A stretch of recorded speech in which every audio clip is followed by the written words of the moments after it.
In the island city of Banjul, formerly called Batos, the capital city of the Gambia, Banjul is demarcated into sections of settlements by roads.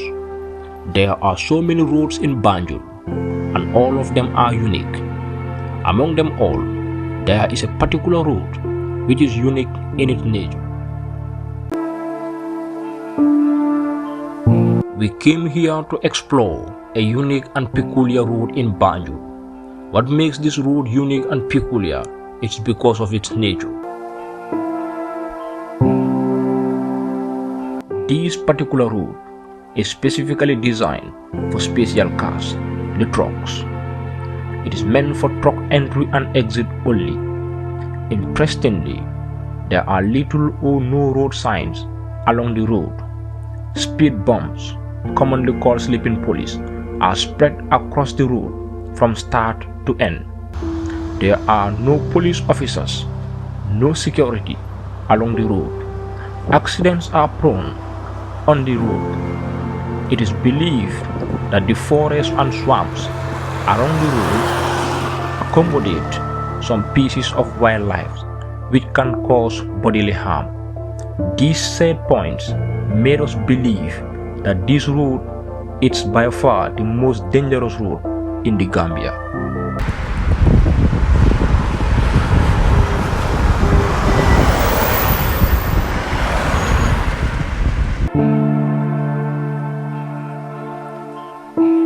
This particular road, it's called Bone Road. It is designed for truck entry and exit in and out of Banjul respectively without passing through the main entrance of Banjul. Coming from the direction of the Denton Bridge, before entering the main entrances of the residential zones, there is a junction by the right which is dedicated for trucks. It is a backway entry inside the residential zones of Banjul. It is a strong traffic rules and regulation that no truck is allowed to enter in Banjul through the main entrances of Banjul via the Act 22nd July Revolution. However, trucks are therefore advised to take a bend via the Bone Road and enter in Banjul. But this particular Bone Road has a lot of dangers, and we will uncover the dangers of Bone Road and all other things which are scary along the roads of Bone Road in this masterpiece. The Bone Road has some forest and swamps along the side of the road.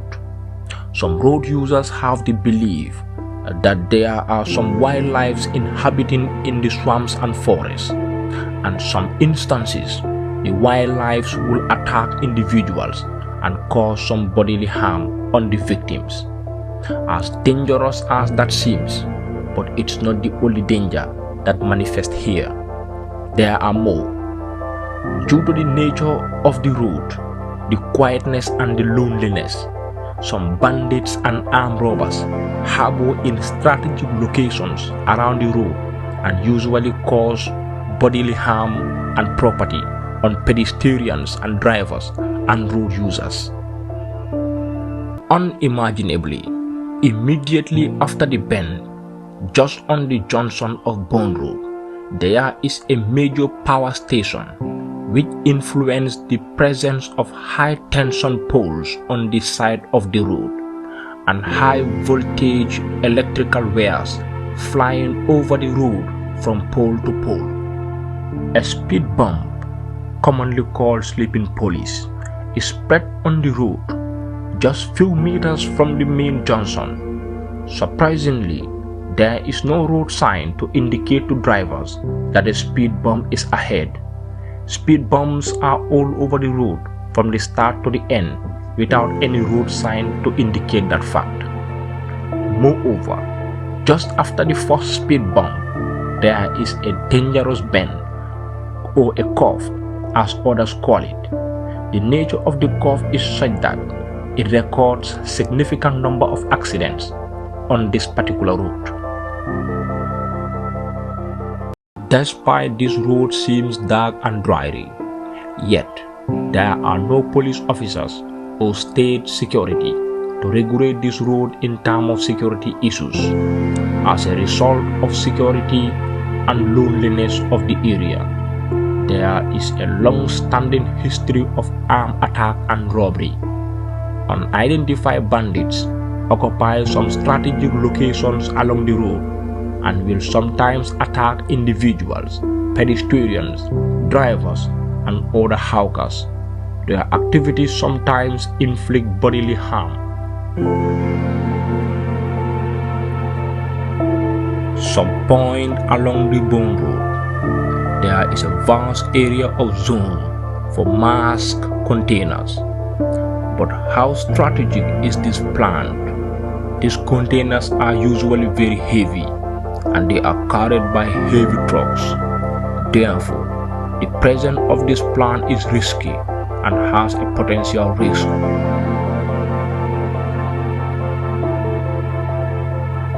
Banjul is a very densely populated zone, and as an island, sewage control and dirty water management is a major problem in Banjul because there are poor drainage system. A powerhouse is constructed on the Bone Road to offload and pump dirty waters, sewages, and waste from Banjul into the river. The dirty waters, sewages, and waste from Banjul pass through this channel and travel beneath the powerhouse to the river.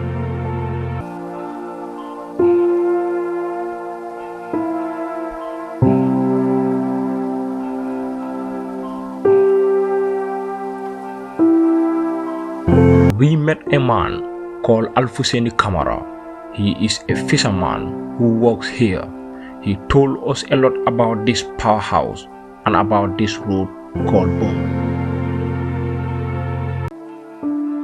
At this point, this very juncture, we came across a man whom I believe is mentally unstable. He saw us coming towards him with a camera. He ran away. He was then setting fire. Upon seeing us, he has to flee. I did not still know the reason why he departed away from us. And yet again, we met a different person on the same spot. This individual was so aggressive and unwelcoming to us. I wonder why these strange people on this place, but yet I realize it's the nature of this area. Having trekked a long distance and covered the length of Bone Road, we are now getting close to the other end of Bone Road, which is called Wafin Jago. Waf is a local word meaning landing site, and Jago is a particular tribe. Now Wafin Jago marks the end of the Bone Road. It is a residential zone within Banjul. It is generally a place for fish landing sites. Generally, I was so interested about the trip and I experienced a lot. I learned a lot and I met and encountered different people, and also I realized a lot of things about the Bone Road which I uncovered in this video. After walking for so long, approximately 2 kilometers, we now reach the end of the road.